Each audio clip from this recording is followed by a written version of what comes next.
سڵاتان لەبێت و ئەم کاتتان باش بینەرانی خۆشەویستی تلڤیزیۆنی خۆمەڵە. بە یارمەتی هاوڕێیانی هاوکارماتمەتەوە خزمەتتان بۆ پێشکەشکردنی گەشەوەڵەکانی ئەمڕۆ پێنجشەممە. سەرەتا سەردێڕی گرنگترین هەواڵەکە. حوتمین ڕۆژی شەڕی نێوان ئێران و ئیسرائیل، چالاکی تەبلیغی بە بۆنەی سیویەکی جۆزەردان لە شاری بانە، گواستنەوەی هێز بۆ سنوورەکانی کوردستان و ئەمنیەتیکردنی شارەکان، بەیاننامەی وریشە مورادی و سێ بەندکراوی سیاسی دیکە دژ بە شەڕ، ڕفاندنی هاوڵاتیان لە چەند شاری کوردستان، نامەی کۆمەڵێک لە بەندکراوانی سیاسی زیندانی ئێڤین بۆ موحسێن ئیژەیی و هاکردنی میدیاکانی کۆماری ئیسلامی لەلایەن ئیسرائیل.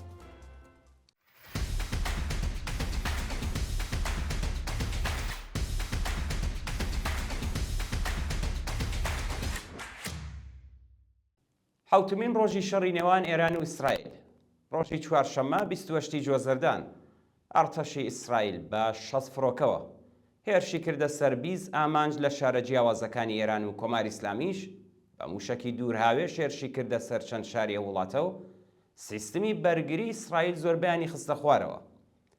بە پێی زانیاریەکان دۆناڵد ترامپ ڕەزامەندی خۆی لەسەر پلانی هێرشکردنە سەر ئێران نیشان داوە، بەڵام هێشتا فەرمانی بە جێبەجێکردنەکەی نەداوە. هاوکات ترامپ ڕایگەیاندووە کە کۆماری ئیسلامی پەیامی بۆ دانوستان ناردووە، بەڵام زۆر دێرە و ڕۆژانی داهاتوو دیاری دەکات کە ئاراستەی شەڕەکە بە کام لاوە دەڕوات. هەروە بەرپرسانی کۆماری ئیسلامی ڕایانگەیاند کە ڕۆژی هەینی لەسەر پرسی ئەتۆمی لەگەڵ وڵاتانی ئاڵمان، بریتانیا و فەڕەنسەدا کۆ دەبنەوە. هاوکات فڕۆکەکانی ئیسرائیل درێژیان بە هێرشەکانیان بۆ سەر ئێراندا و بینای فەرماندەیی فەراجا و چەند بنکەی موشەکی و نظامیان لە تاران، کرماشان، ئیسفەهان، ڕەشت، تەورێز، شاهینشار، زەنجان، بەندەرەباس، مەشهەد، شیراز، ئەهواز، خۆڕەماباد، ئیلام، کەرەج و چەند شاری دیکەی وەردومان کردووە. لە ئەنجامی ئەو هێرشانەدا 7 ژن و منداڵ لە ئیسفەهان گیانیان لەدەستەوە، بەڵام ڕێژەی زیانی هێزە نظامیەکانی ڕەژیم ئاشکرا نەکراوە. چالاکی تەبلیغی بە بۆنەی سیویەکی جۆزەردان لە بانە. بە پێیاوەڵی گەشتوو ڕۆژی دووشەممە 26 جۆزەردان، کۆمەڵێک لە لایەنگرانی کۆمەڵە و حیزبی کۆمۆنیستی ئێران لە شاری بانە بە بۆنەی سیویەکی جۆزەردان ڕۆژی پێشمەرگەی کۆمەڵە چالاکیان ئەنجامدا. بەشداربووانی ئەو چالاکیە مەڕاستمێکیان بۆ ڕێزلێنان لە ڕۆژی پێشمەرگەی کۆمەڵە لە شاری بانە بەڕێوە بردووە. مەڕاستمەکە بە خوێندنی سرودی ئەنتەرناسیۆناڵ دەستی پێکرد و دوجار یەک خولەک بێدەنگی بۆ ڕێزلێنان لە یادی هەموو گیانبەختکردوانی ڕێگەی سۆسیالیزم ڕاگیرە. لە درێژەی ڕێڕسمەکەدا یەکێک لە بەشداربووان وتەیەکی بە بۆنەی ڕۆژی پێشمەرگەی کۆمەڵە و جیاوازیەکانی لەگەڵ ڕەوتەکانی دیکە پێشکەش کرد و پاشان هەموو بەشداربووان وتەکانی وتەبێژی حیزبی دموکراتی کوردستانیان سەبارەت بە ڕەوتی چەپ و سۆسیالیزم محکوم کرد و بارودۆخی ناوچەکە و شەڕی ئێران و ئیسرائیلیان تاوتوێ کرد. گواستنەوەی هێز بۆ سنوورەکانی کوردستان و ئەمنیەتیکردنی شارەکان. بە پێی هەواڵی گەشتوو سوپای پاسدارانی ڕژیم هێزێکی زۆری نظامی بۆ ناوچە سنووریەکانی پاوە و باەنگان ناردووە و لە شارەکانی دیکەی کوردستانیش هێزە سەرکوتگەرەکانی فەراجا لە شەقام و کۆڵانەکاندا جێگیر کراون. بە وتەی سەرچاوەکانی هەواڵ، سوپای پاسداران چەکی قورس و نیوە قورسی ڕەوانەی سنوورەکانی و لە شارەکانی جوانڕۆ، ڕوانسەر، شنۆ، پیرانشار و سەردەشت باری نائاسایی ڕاگەیاندراوە.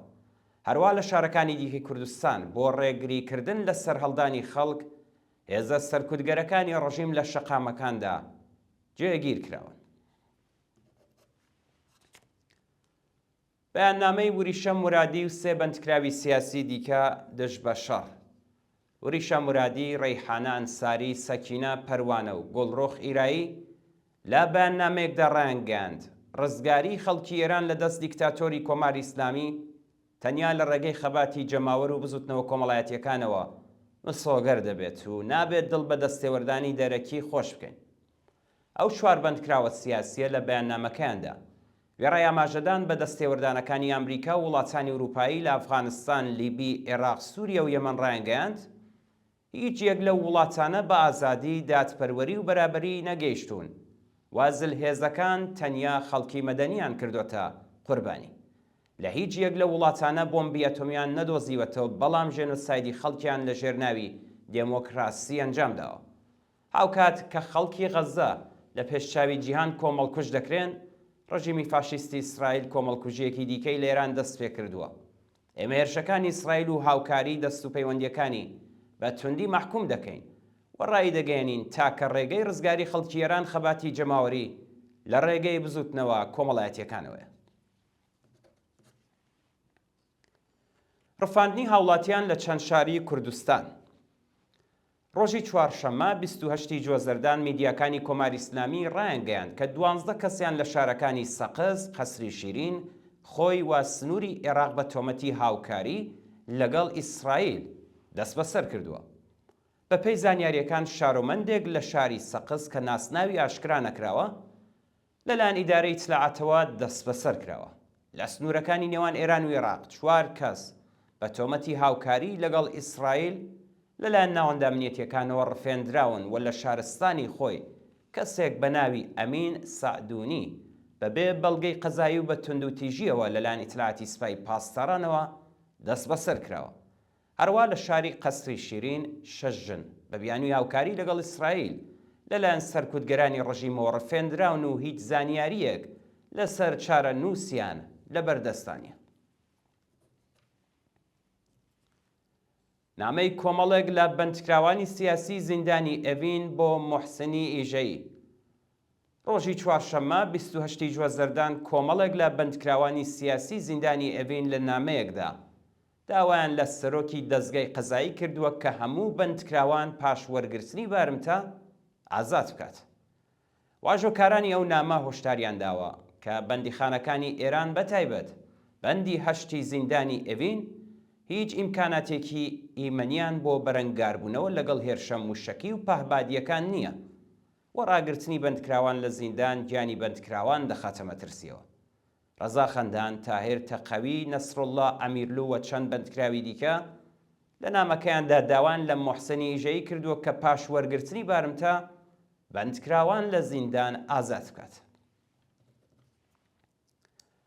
هەککردنی میدیاکانی کۆماری ئیسلامی لەلایەن ئیسرائیل. ڕۆژی چوارشەممە 28 جوێزەردان میدیا فەرمیەکانی کۆماری ئیسلامی لەلایەن ئیسرائیلەوە هاکرا و کلیپی شۆڕشی ژینا لەسەر شاشەکان بڵاوکرایەوە. لەو کلیپەدا وێڕای ئاماژەدان بە سەرکوتکاریەکانی کۆماری ئیسلامی و پلانی ئەو ڕژیمە بۆ دروستکردنی بۆمبی ئەتۆم داوا لە هەموو خەڵکی ئێران کراوە بۆ ڕزگارکردنی خۆیان لەو بارودۆخە دژ بە ڕژیم بڕژێنە سەر شەقامەکان و هەموو دام و دەستگا حکومیەکان داگیر بکەن. لەو کلیپەدا وتراوە کە چارەنووسی خەڵکی ئێران بەدەست خۆیانە و دەتوانن لەو دەرفەتەی بۆیان ڕەخساوە کەڵک وەربگرن. دروستبوونی مەترسی لەسەر گیانی بەندکراوانی زیندانی کرمان. بەپێی راپۆرتی کەمپەینی چالاکانی بەلوچ لەگەڵ پەرەسەندنی گرژیەکانی نێوان ئیسرائیل و ئێران، دۆخی بەندکراوانی زیندانی کرمان قەیراناویە و هیچ بەرپرسێکی ڕژیم بایەخ بە گیان و تەندروستیان نادات. بەوتەی بنەماڵەی بەندکراوان ئازیزانیان لە دەستڕاگەیشتن بە نان و دەرمان بێبەش کراون و بەشێکی زۆر لە بەندکراوانی نەخۆش بەهۆی نەبوونی دەرمان گیانیان لە مەترسیدایە. لە بەرامبەردا بەرپرسانی زیندان ڕێگە لە دیداری بنەماڵەی بەندکراوان لەگەڵ ئازیزانیان دەگرن و کە سوکاری زیندانیان نیگەرانی دۆخی تەندروستیانن. دەست بەسەرکردنی 15 کەس لە چەند شاری ئێران. لە چەند ڕۆژی ڕابردوودا بەلانی کەم 15 شارۆمەندی ئێرانی بە بیانووی تێکدانی بیرروڕای گشتی لەلایەن هێزە ئەمنیەتیەکانەوە دەست بەسەر کراون. بەپێی راپۆرتەکان یاسین نامجوو چالاکی سیاسی خەڵکی گەشتساران و لە بەندکراوانی خەزەڵوەری 98 بۆ جارێکی دیکە لەلایەن ئیدارەی اطلاعاتەوە دەست بەسەر کراوە.